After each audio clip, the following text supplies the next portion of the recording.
말씀 요한계시록 21장 1절에서 8절까지입니다. 요한계시록 21장 1절에서 8절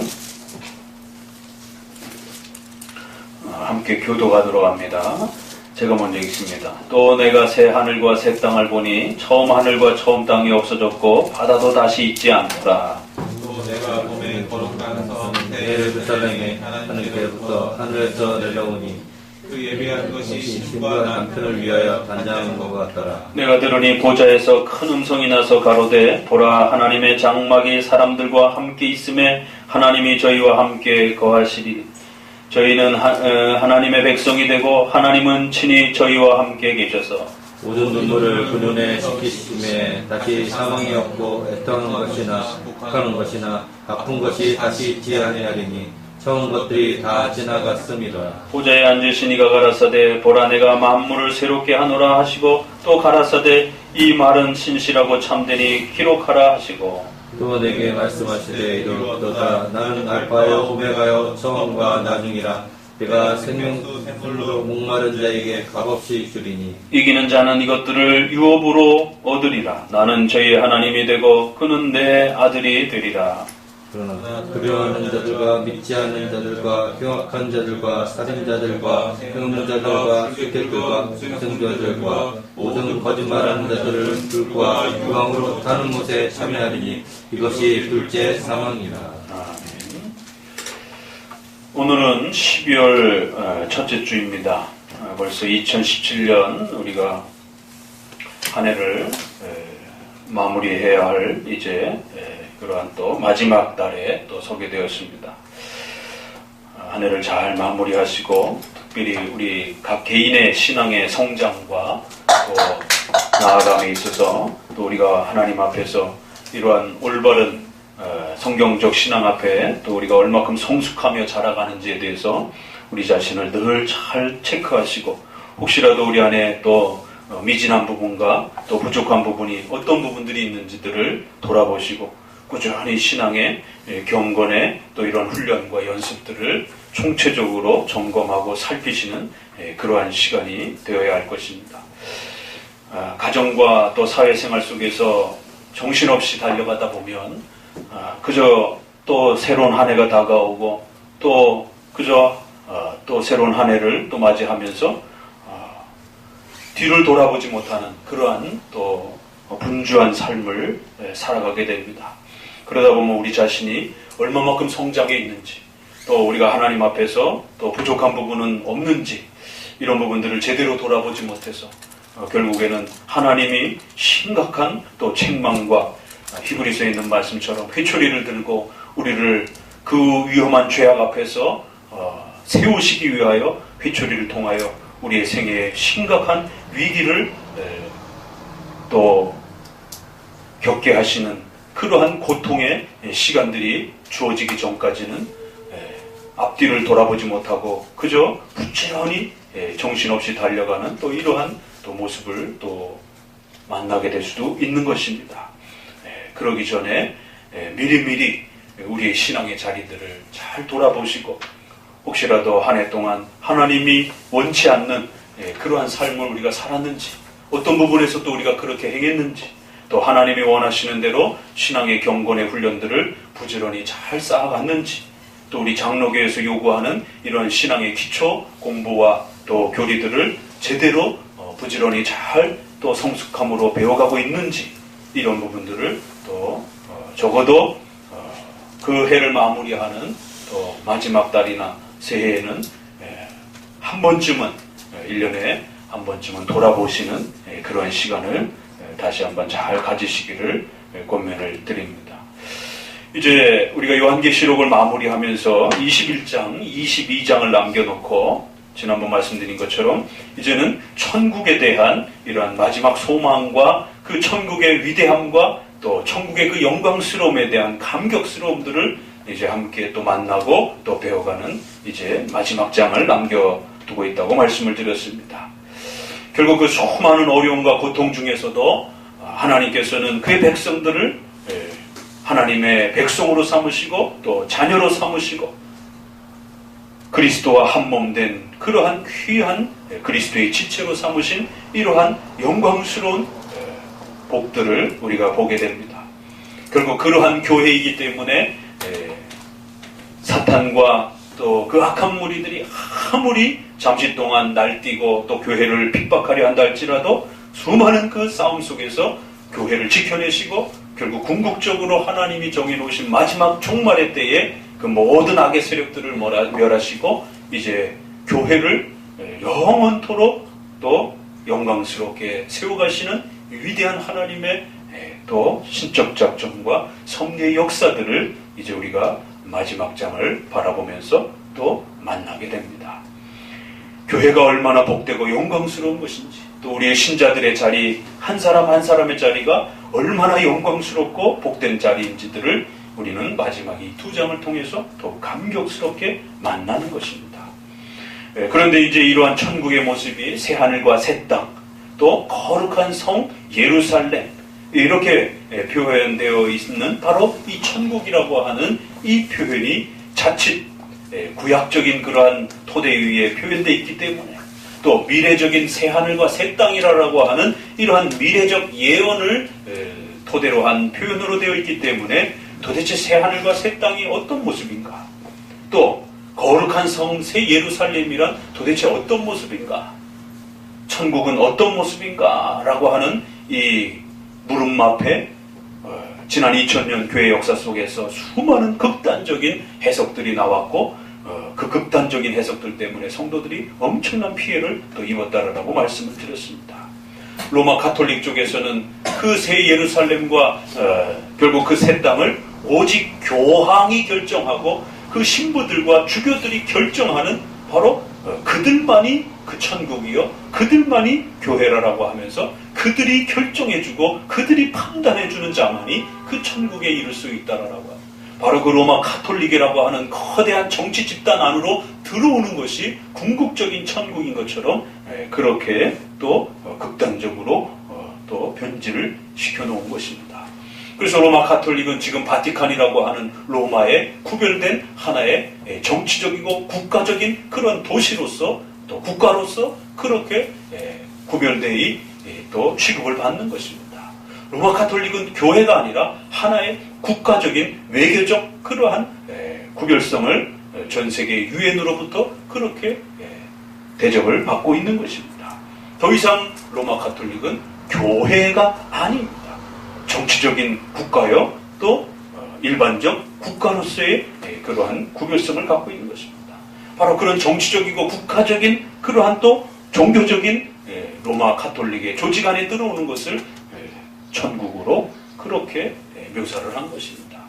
그렇기 때문에 가톨릭은 군사력을 동원을 해서 세계를 정복하고 십자군 전쟁을 통해서 땅을 정복하고 그 정복된 식민지 백성은 반드시 세례를 받고 또 세례를 받은 자들은 반드시 종교세를 내야 되는 이러한 방식으로 천국이라고 하는 것을 구축해 나갔던 것입니다. 또 한편으로는 유대인들을 중심으로 한 새 예루살렘을 문자 그대로 이제 바로 그 예루살렘 성전에 새로운 다윗 성전이 세워지고 또 다윗 국가와 같은 그러한 거대한 국가 체제가 세워져가는 그런 문자적인 예루살렘 성전 회복과 또 이스라엘의 회복을 궁극적인 천국으로 묘사를 했기 때문에 결국 예수 그리스도조차도 그러한 회복을 등한시한다라면 결국 신성 모독을 죄를 당할 수 있다라고 하면서 유대인들과 바리새인들은 예수님조차도 거부해버린 것이 왜요? 예수님은 그러한 왕국과 국가를 회복하려고 하지 않았기 때문에 그래서 문자적인 국가와 영토적인 그러한 다윗의 그런 국가를 회복하는 것을 유대인들은 궁극적인 천국으로 생각하는 것입니다. 또 최근에 기독교인들은 또 시오니즘이라고 하는 백투더 피처가 죄송합니다. 백투더 피처가 아니라 백투더 예루살렘이라고 하는 그러한 예루살렘 회복 운동을 펼치면서 이러한 유대주의적 해석에 결국 기독교인들이 수용하면서 결국 기독교인들도 유대주의적인 그러한 궁극적인 국가적 회복을 또 목표로 하는 또 이러한 모습들을 보게 됩니다. 또 하나는 신비주의자들은 영적 체험과 마치 입신을 통해서 알 수 없는 그러한 천국과 이러한 또 지옥을 경험하는 이러한 상상적인 또 그러한 천국의 세계를 경험하는 것이 또 마치 천국의 궁극적인 모습인 것처럼 극단적 종말론주의자들은 휴거와 또 그러한 상상적인 천국을 동원해서 체험적이고 상상적인 종교 체험적인 또 그러한 천국을 그렇게 성도들에게 또 곡해를 시켰던 것입니다. 자, 그러면 궁극적인 천국이란 과연 무엇인가? 라고 하는 것을 21장에서는 은혜 언약을 기본으로 해서 바로 천국이란 하나님과 함께 거하는 것. 이 땅이든 저 땅이든 지금 현재든 미래적이든 상관없이 하나님이 우리와 함께 계시는 곳이 천국이다라는 것입니다. 그리고 그 하나님께서 예수 그리스도를 통해서 우리 아버지가 되시고 우리는 하나님의 자녀요 백성이 되는 것. 그리고는 그 백성들이 함께 모여 하나님을 경배하고 찬양하고 예배하는 것이 바로 천국이라는 것입니다. 그래서 통상적으로 우리 신학에서는 장로교 신학에서는 종말론에 있어서 천국을 전투하는 그러한 모습으로 이 땅의 교회의 모습으로 표현하기도 하고 또 승리한 교회로 그렇게 장차 미래적인 또 그러한 모습으로 구별해서 나타내주기도 한 것입니다. 천국을 마치 특정한 장소와 시간과 어떤 그 그룹으로 그렇게 제한하는 것이 아니라 이 땅이든 또 미래적이든 하나님의 백성들이 모여서 하나님을 예배하고 경외하는 것이라고 한다면 바로 지금 우리가 천국의 그러한 모습의 첫 시작을 가지고 있는 것입니다. 천국의 본질이란 이처럼 신한 고백에 의해서 예수 그리스도를 믿고 그 백성들이 함께 모여 하나님을 경외하고 예배하는 이 교회가 이 땅에서는 천국인 것입니다.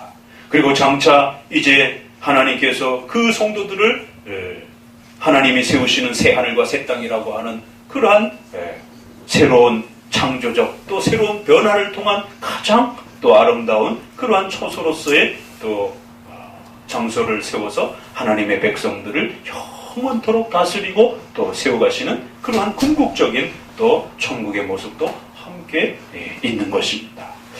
바로 이러한 내용들을 우리가 지난번에 함께 살펴보면서 오늘은 특별히 3절과 7절을 기초로 해서 바로 그 천국의 본질에 해당이 되는 도대체 이 은혜 언약의 이 복이라고 하는 것이 얼마나 대단하고 귀하고 소중한 것인지 다시 한번 좀 더 깊이 있게 살펴보고자 합니다.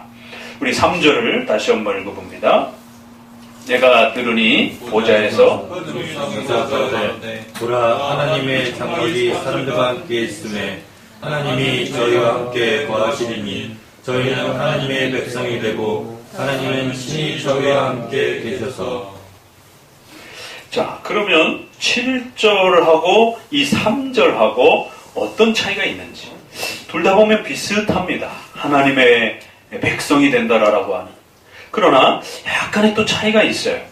이 7절은 또 어떤 부분에서 차이가 나는지 또 잘 살피시면서 한번 같이 또 읽어봅니다. 7절 이기는 자는 이것들을 율법으로 나는 저희 하나님이 되고 그는 내 아들이 되리라. 이것은 바로 은혜 언약, 우리가 성찬의 내용의 핵심이라고 하는 성찬은 떡과 포도주를 통해서 먹고 마시는 그 자체가 중요한 것이 아니라 바로 이 은혜 언약이 우리 눈에 보이는 표시를 통해서 우리에게 나타나고 또 그게 실제로 그렇게 주어졌다라는 걸 인치고 도장을 찍을 때 인을 찍는 것입니다. 또 그렇게 실천적으로 적용이 되는 것입니다. 그 은혜 언약의 내용이 무엇이길래 성찬이 그렇게 또 소중한 겁니까? 바로 하나님이 우리의 하나님이 되시고 우리는 하나님의 백성이요 자녀가 된다라고 하는 이 놀라운 사실을 우리는 성찬에서 그 표시를 통해서 우리가 하나님의 백성이라고 하는 표시가 나타나는 것입니다. 여러분이 어디를 가야 또 무엇을 소유해야 또 여러분이 하나님의 백성이라는 표시가 나타납니까? 여러분이 무슨 이마에다가 예수 믿는 자요 신자요라고 하고 그렇게 무슨 문신을 하고 다니는 것도 아닌 것입니다. 도대체 여러분이 신자라고 하는 하나님의 백성이라고 하는 표시가 무엇이냐라는 거지. 그것은 바로 세례와 성찬에 참여할 때 여러분이 눈에 보이는 표시를 통해서 여러분이 하나님의 백성이라고 하는 이 엄청난 사실을 실제로 눈으로 확인하게 된다는 것이. 바로 이러한 수단을 통해서 우리가 하나님의 백성이라고 하는 이 놀라운 사실이 나타나고 인쳐지고 적용된다는 것이. 얼마나 감격스러운 일입니까? 우리가 여러분이 이건희 회장의 아들이 된다라고 하면, 아니 빌 게이츠의 입양아라도 된다라고 한다라면, 그런 표시를 갖고 전 세계를 다닐 수 있다라면 얼마나 남부럽지 않게 그렇게 한평생 살 수 있겠습니까? 뭐가 부럽겠습니까? 그런데 성경은 우리에게 그보다 더 위대한 복을 말합니다. 그것은 이 복에 비하면 아무런 의미가 없는 거죠. 전우주 만물의 주인이시고 창조주이신 전능하신 알파요 오메가 되신 그 하나님의 자녀요 백성이라는 것이.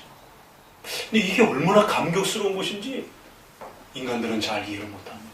이건희 회장과 빌 게이츠의 아들이요 입양자라고 한다라면 대단한 것처럼 생각하면서도 실제적으로 그보다 더 감격스럽고 엄청난 이 하나님의 입양자요 백성이요 자녀라고 하는 이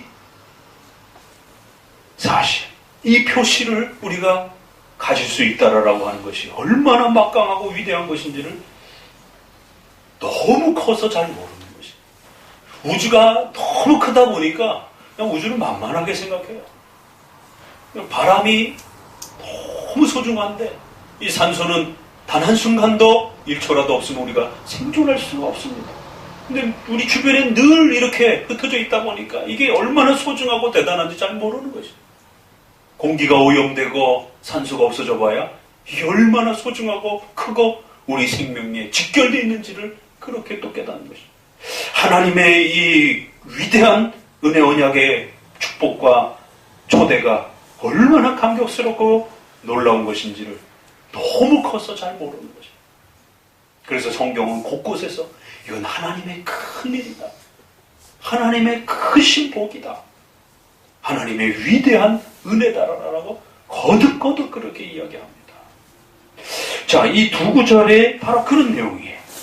그것이 바로 천국의 본질이다 라고 이렇게 이야기하면서 그럼 두 구절은 도대체 어떤 부분에서 또 차이가 있을까요? 비슷하면서도 좀 다릅니다.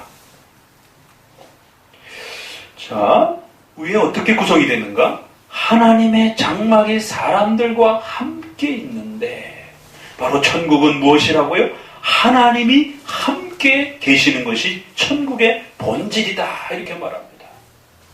하나님이 저희와 함께 거하시리니. 그것을 구약에서는 성막과 성전을 통해서 보이지 않는 하나님이 너희와 함께 계신다는 사실들을 그들이 성막을 바라보면서 성전을 바라보면서 마음의 위로를 삼는 것입니다. 주변의 강대국들이 강력하게 그렇게 포진하면서 이스라엘을 언제든지 침략할 수 있는 이런 위기 속에서 그들은 성전과 성막을 바라보면서 전능하신 하나님이 우리와 함께 계시다라는 그 사실로부터 위로를 얻었던 것입니다. 오늘 우리 시대는 어떻습니까? 바로 세례와 성찬을 통해서 그 위로를 하나님이 우리와 함께 계시다라는 사실을 그렇게 위로를 받는 것입니다. 첫 번째, 하나님이 함께 거하신다 라는 표현을 먼저 강조합니다. 그리고 뒷문장에는 저희는 하나님의 백성이 되고 하나님이 우리와 함께 거하신다는 게 이게 얼마나 놀라운 사실인지에 대해서 다시 설명을 합니다. 전능하신 신이, 절대자이신 신이 피조물이며 또 한없이 부패한 하나님을 등한시 여기고 하나님을 외면하고 하나님을 향하여 악을 범하는 이러한 죄인들과 함께 거하신다는 것입니다. 이건 아주 놀라운 사실입니다. 하나님이 의인들과 함께 거한다라면, 천사들과 함께 거한다라면 그건 좀 더 그나마 그래도 이해할 만합니다.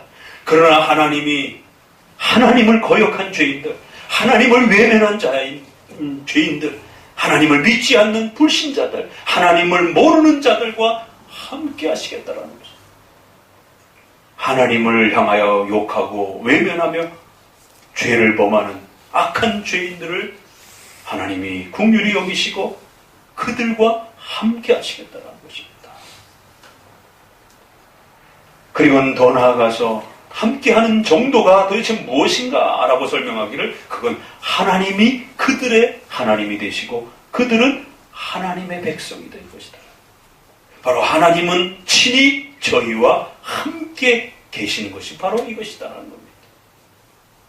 그래서 이 구절에는 3번씩이나 함께 거하는 것이다 라고 이렇게 말합니다. 하나님은 우리와 함께 거하실 수 없습니다. 왜요? 첫 번째, 하나님과 우리는 너무너무 차이가 나기 때문에 그런 것입니다.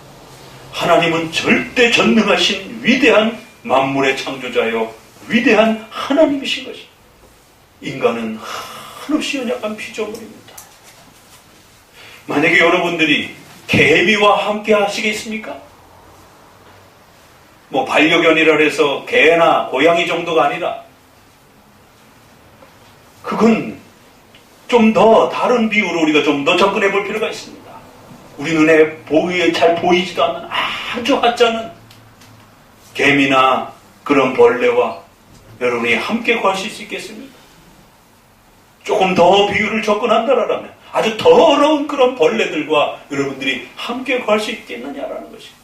죄송합니다. 바퀴벌레라든가 이런 아주 추악하고 더러운 이런 벌레들과 여러분이 함께 한 집에 거하실 수 있겠느냐라는 것.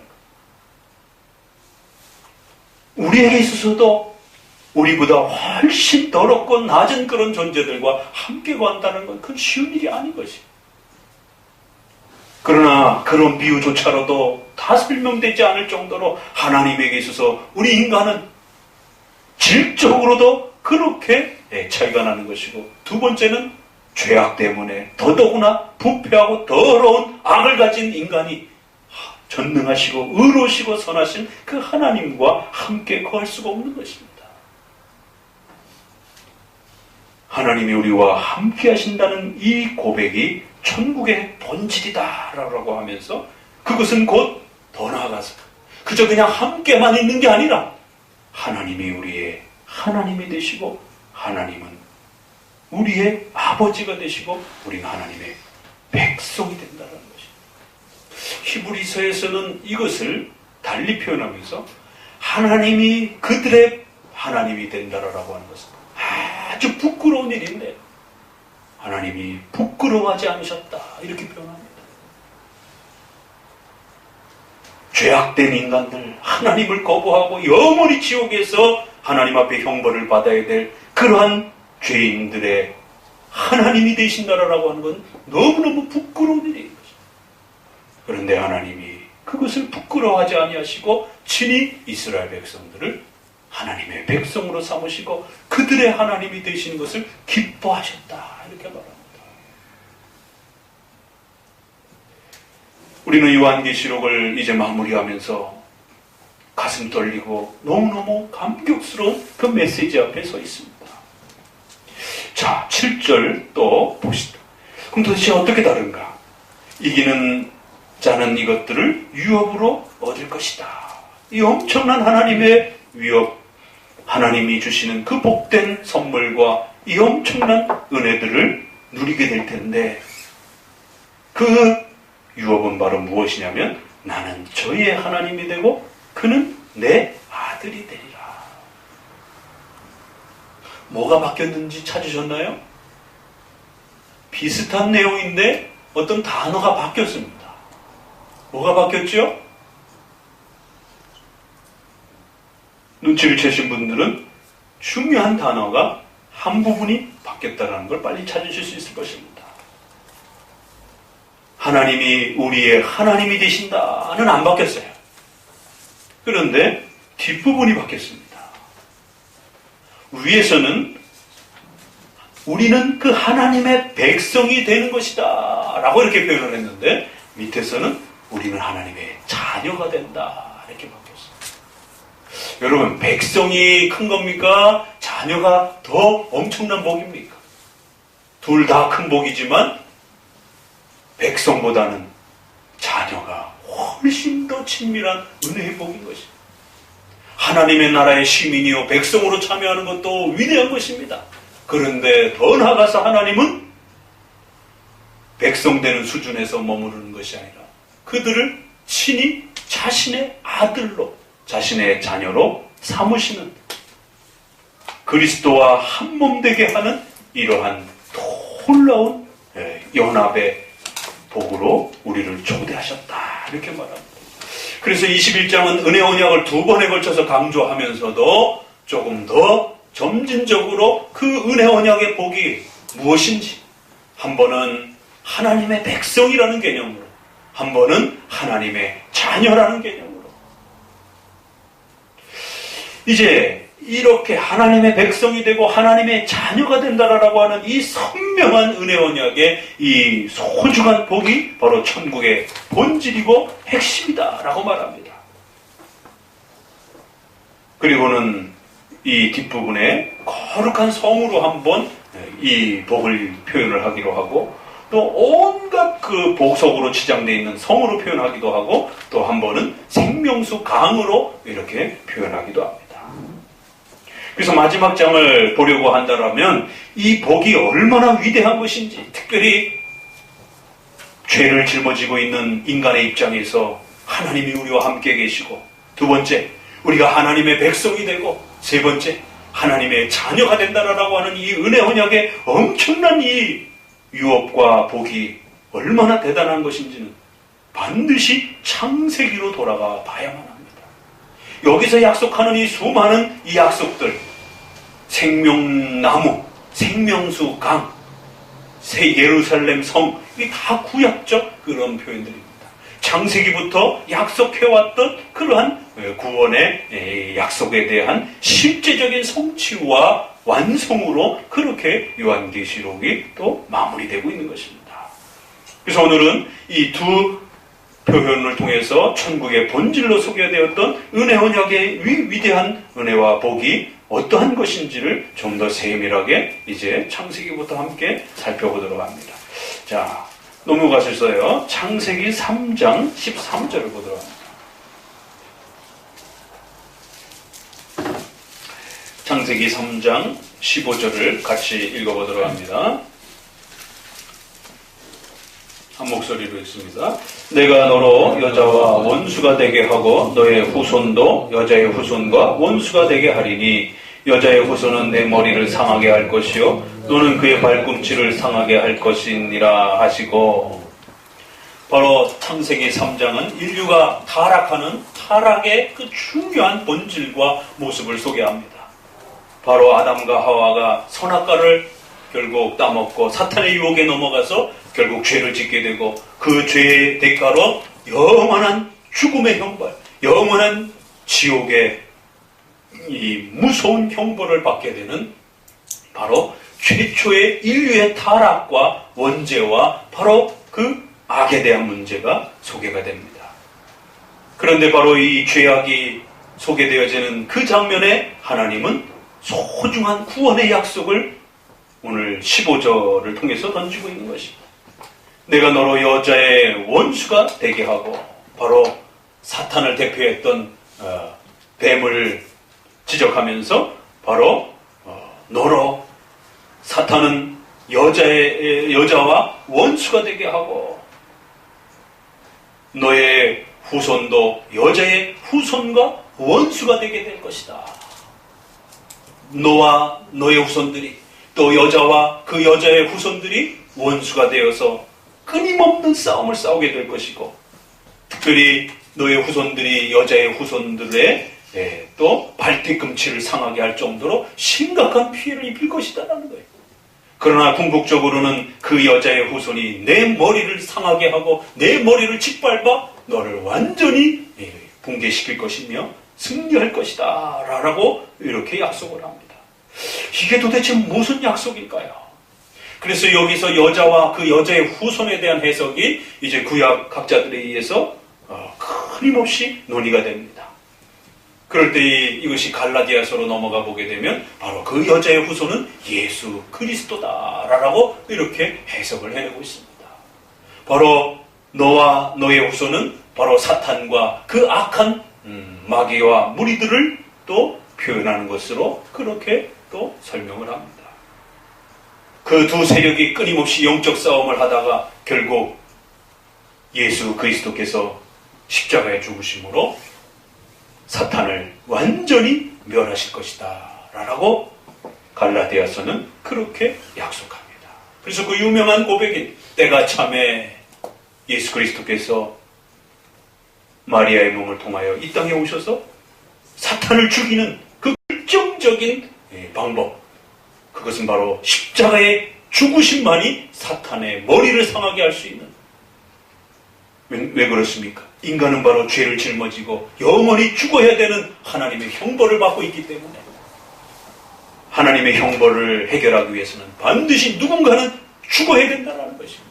그것이 바로 사탄을 멸하는 방법입니다.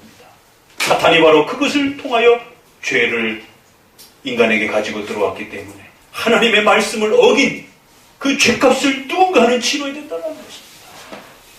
그래서 예수 그리스도께서 친히 십자가에 못 박혀 죽으시는 그 방법만이 사탄이 모함을 걸었던, 유혹했던 하나님의 명령을 어김으로 죄를 짓게 했던 바로 그 죄의 형벌의 대가를 치르게 하는 바로 핵심적인 그러한 승리의 방법이었던 것입니다. 이 창세기만 보아서는 흐릿하게 이 구원의 약속이 그렇게 처음으로 던져집니다. 그래서 우리가 이것을 원시복음이다, 첫 복음이다 라고 이렇게 표현을 합니다. 최초의 구원의 약속이요, 또 은혜 언약에 대한 최초의 그러한 처음 복음적 약속이다 이렇게 표현합니다. 자, 넘겨가 보십니다. 창세기 17장. 이러한 최초의 흐릿하게 처음으로 소개되었던 이 구원의 약속이 아브라함의 부르심을 통해서 이제 선명하게 나타납니다.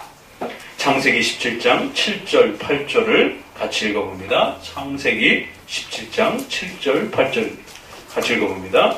내가 내 언약을 나와 너와 내 대대 후손의 사이에 세워서 영원한 언약을 삼고 너와 내 후손의 하나님이 되리라. 내가 너와 너의 우거하는 이 땅 곧 가나안 일경으로 주어 영원한 기업이 되게 하고 나는 그들의 하나님이 되리라.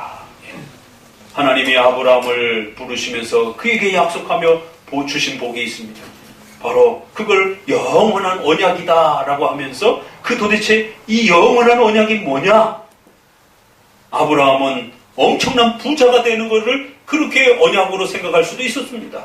우리에게 인간은 하나님이 복 그러면 우리는 잘 먹고 잘 사는 것 이것만을 생각하다 보니까, 그러나 하나님이 주시고자 하는 영원한 복은 죄악에서 영원히 죽어야 되는 이 지옥의 어마어마한 이 형벌로부터 벗어나는 것이 인간이 얻는 가장 중요한 복이라는 사실을 가르치고 싶어 하셨던 겁니다. 바로 그 죄를 제거하고 하나님과 다시 만나는 것, 하나님과 다시 함께할 수 있는 것, 하나님의 백성이 되는 것. 바로 하나님은 그들의 하나님이 되고 하나님은 그들의 아버지가 되시고 우리는 하나님의 백성이 되는 것. 바로 이것이 영원한 언약이었고 내가 너에게 주고자 했던 가장 핵심적 복이다 라고 말하면서 그것을 할례라라고 하는 구약의 한 표시로 성례를 통해서 이 언약의 표징으로 그렇게 할례를 주시는 장면이 바로 17장인 것입니다. 할례는 신약에 넘어와서 세례로 그렇게 연결이 되는 것입니다. 그래서 우리가 세례는 바로 우리가 하나님의 자녀가 되었다라고 하는 중요한 은혜 언약의 표시가 된다 이렇게 말하는 겁니다. 자, 레위기로 넘어갑니다. 부지런히 성경을 좀 찾아보도록 합니다.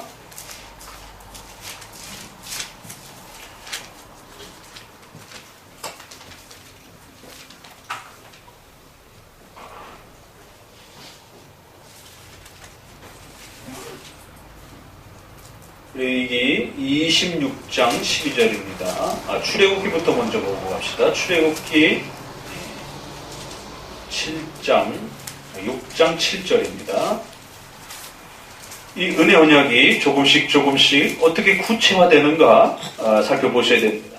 결국 이스라엘 백성들을 이끄시고 난 다음에 그들에게 하나님이 가르치고자 하는 가장 중요한 핵심이 무엇이었는가? 가나안 땅을 주고 그들의 나라를 회복하고 그들에게 금은 보화를 주겠다라고 하는 이런 약속이 도대체 어떤 표현의 핵심인 것인가? 그건 단지 외적인 국가가 아니라 외적인 부귀영화가 아니라 바로 이 은혜 언약에 대한 약속이었던 것입니다. 6장 7절 같이 읽어봅니다. 너희로 내 백성을 삼고 나는 너희 하나님이 되리니 나는 애굽 사람의 무거운 짐 밑에서 너희를 빼어낸 너희의 하나님 여호와인 줄 너희가 알지라. 내가 아브라함과 이삭과 야곱에게 주기로 맹세한 바로 그 기업이 가나안 땅이라고 그렇게 표현되었지만 그 기업의 본질은 영토적인 땅이 아니라 바로 너희로 내 백성을 삼고 나는 너희의 하나님이 되는 것. 이것이 바로 핵심이었다라고 이렇게 말합니다. 바로 출애굽의 본질은 이것이다 라고 이렇게 말하는 것입니다. 레위기 26장으로 가봅니다. 레위기의 수많은 예배와 제사가 소개가 되어지고 난 다음에 이제 레위기를 마감하면서 26장의 12절을 보면 그 모든 제사와 예식의 핵심이 무엇인지를 소개를 합니다.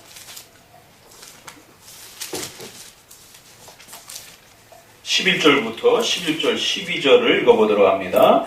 내가 내 장막을 너희 중에 세우리니 내 마음이 너희를 싫어하지 아니할 것이요 나는 너희 중에 행하여 너희 하나님이 되고 너희는 나의 백성이 될 것이니라.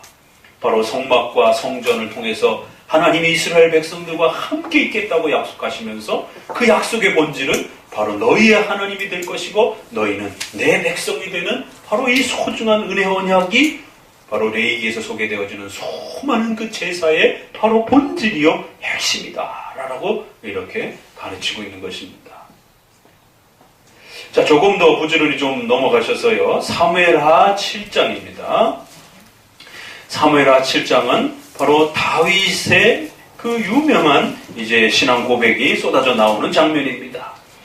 유대인들이 자꾸만 천국을 영토적이요 국가적인 이러한 천국으로 자꾸만 변질시키고 있기 때문에 우리는 사무엘하 7장을 통해서 다윗에게 주셨던 바로 그 하나님께서 약속하신 영원한 나라와 영원한 천국의 그 핵심 본질이 무엇인지를 정확하게 해석해내야 할 것입니다. 사무엘하 7장 전체는 바로 다윗에게 주신 하나님의 그 소중한 나라 언약입니다. 아브라함에게는 후손에 대한 언약으로 소개가 되었는데 다윗에게 와서는 조금 더 확장이 되어서 하나님의 나라를 너희에게 세워주겠다. 거룩한 나라를 세워줄 것이다. 내 집을 하나님의 나라로 세울 것이다. 이런 약속이 쏟아집니다. 7장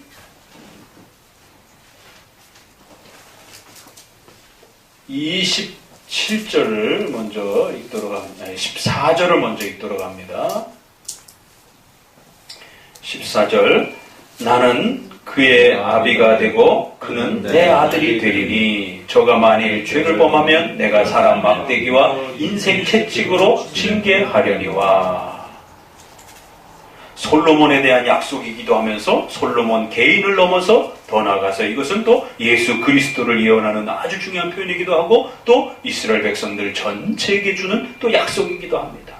16절 내 집과 내 나라가 내 앞에서 영원히 보존되고 내 위가 영원히 견고하리라 하셨다 하라. 24절 주께서 주의 백성 이스라엘을 세우사 영원히 주의 백성을 삼으셨사오니 여호와여 주께서 저희 하나님이 되셨나이다.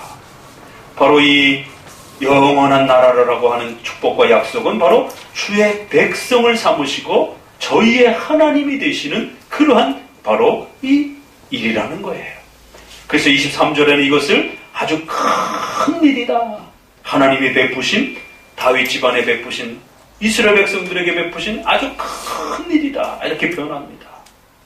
27절 같이 읽어봅니다. 만군의 여호와 이스라엘의 하나님이여 주의 종에게 알게 하여 이르시기를 내가 너를 위하여 집을 세우리라 하신 고로 주의 종이 이 기도로 구할 마음이 생겼나이다. 28절 주 여호와여 오직 주는 하나님이시며 말씀이 참되시나이다. 주께서 이 좋은 것으로 종에게 허락하셨나이다. 이제 청컨대 종의 집에 복을 주사 주 앞에 영원히 있게 하옵소서.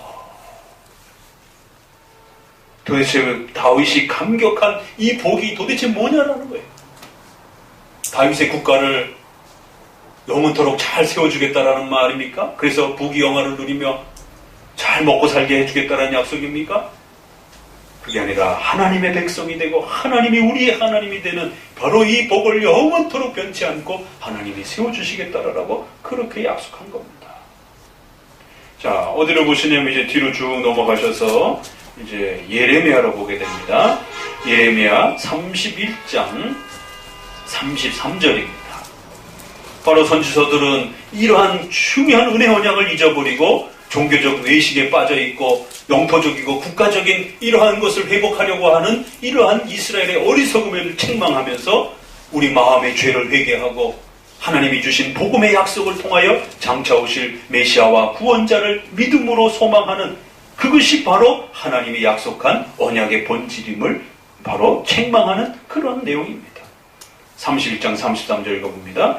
나 여호와가 말하노라 그러나 그날 후에 내가 이스라엘 집에 세울 언약은 이러하니 곧 내가 나의 법을 그들의 속에 두며 그 마음에 기록하여 나는 그들의 하나님이 되고 그들은 내 백성이 될 것이니라.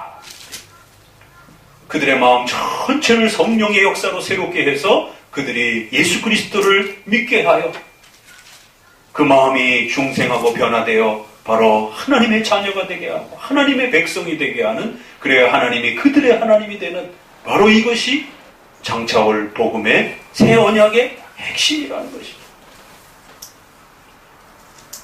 이것을 깨닫지 못하고 자꾸 구약의 이스라엘 백성들이 종교적 외식으로 빠져버릴 때에 책망을 받는 것입니다. 자, 에스겔 11장 20절. 에스겔도 같은 책망을 아주 중요한 본질로 던집니다. 에스겔 11장 20절 뒤로 넘어가셔서 에스겔로 넘어오시면 에스겔 11장 19절부터 읽어봅니다. 내가 그들에게 일치한 마음을 주고 그 속에 새 씨를 주며 그 몸에서 굳은 마음을 제하고 부드러운 마음을 주어서 내 율례를 쫓으며 내 규례를 지켜 행하게 하리니 그들은 내 백성이 되고 나는 그들의 하나님이 되리라. 우리 이제 구약을 마감하면서 스가랴 말씀을 또 한번 보도록 합니다. 스가랴 8장 8절.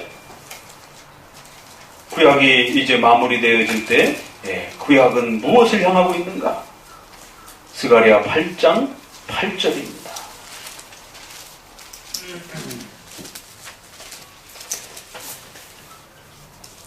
뒤로 쭉 넘어가셔서 스가랴 8장 8절 같이 읽습니다. 인도하여다가 예루살렘 가운데 거하게 하리니 그들은 내 백성이 되고 나는 성실과 정의로 그들의 하나님이 되리라. 포로된 백성들을 다시 회복시켜서 하나님은 그의 하나님이 될 것이고 우리는 하나님의 백성이 될 것이다. 이러면서 구약이 마무리가 됩니다. 자, 그러면 신약은 어떻게 넘어오는가 보세요. 마태복음 1장으로 넘어갑니다. 마태복음 1장을 성도들이 가장 읽기 어려워합니다. 그런데 마태복음 바로 1장에 이 본질과 핵심이 담겨 있습니다. 21절, 23절까지 읽어보도록 합니다. 마태복음 1장. 아들을 낳으리니 이름을 예수라 하라. 이는 그가 자기 백성을 저기 죄에서 구원할 자이심이라 하니라. 이 모든 일에 된 것은 주께서 선지자로 하신 말씀을 이루려 하심이니 가라사대 보라 처녀가 잉태한 아들을 낳을 것이요 그 이름을 임마누엘이라 하리라 하셨으니 이를 번역한즉 하나님이 우리와 함께 계시다 함이라. 예수님을 이름은 우리를 죄에서 구원하신다라는 표현이 있고 또 예수님의 다른 이름이 뭐라고요? 임마누엘이라고 부르실 수 있다라는 거예요. 임마누엘이라고 하는 것은 엘이 하나님이라는 히브리어의 표현입니다. 하나님이 우리와 함께 계신다라는 거예요. 바로 예수 그리스도를 통해서 우리의 죄가 해결이 되어지고 이제는 하나님의 백성으로서 하나님과 함께 거할 수 있는 이 복이 예수 그리스도를 통해서 우리에게 성취되었다라는 거예요. 이 감격스러운 메시지가 바로 마태복음의 첫 장을 이제 기본으로 출발하는 것입니다. 이 복을 가르쳐주고 싶어 하는 것이에요. 하나님이 우리와 함께 하신다라고 하는 이 엄청난 사실. 영원히 지옥에서 벌받아야 하고 하나님은 전능하신 자고 우리는 피조물이기 때문에 함께 거할 수가 없는 것입니다. 그럼에도 불구하고 하나님이 예수 그리스도를 통하여 우리와 함께 거하시겠다라는 것입니다. 자, 고린도 후서로 넘어가 봅니다. 고린도 후서 6장 16절입니다. 고린도 후서 신약도 역시 이 목적을 향하여 이 방향을 향하여 줄기차게 달려갑니다. 고린도 후서 6장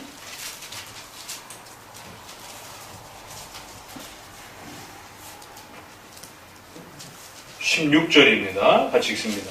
하나님의 성전과 우상이 어찌 우리는 살아계신 하나님의 성전이라 이와 같이 하나님께서 가라사대 내가 저희 가운데 거하며 두루 행하여 나는 저희 하나님이 되고 저희는 나의 백성이 되리라.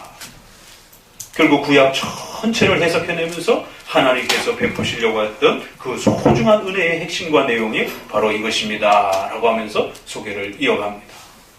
자, 히브리서로 이제 넘어가 봅니다. 히브리서 10장입니다. 부지런히 좀 오늘은 성경을 찾아보시기 바랍니다. 잘 또 적어 가시면서요. 히브리서 10장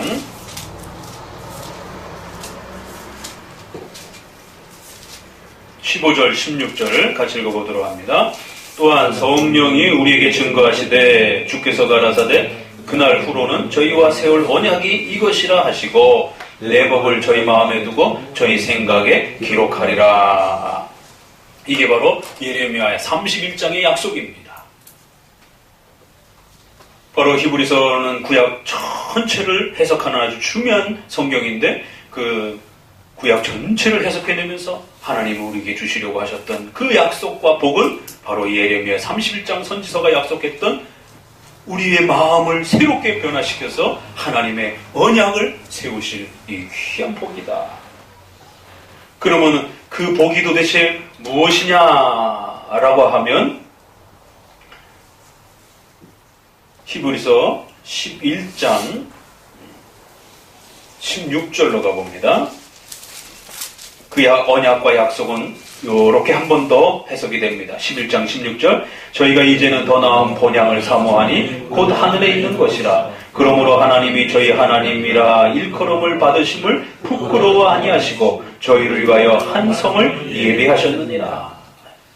이제 이쯤 오니까 요한계시록하고 거의 많이 연결이 되죠. 하나님이 거룩한 천국이라고 하는 이제 그들이 장차 고향으로 돌아가야 될 거대한 천국을 마련해 놓으셨는데 바로 그 천국은 그들이 하나님의 백성이 되는 것.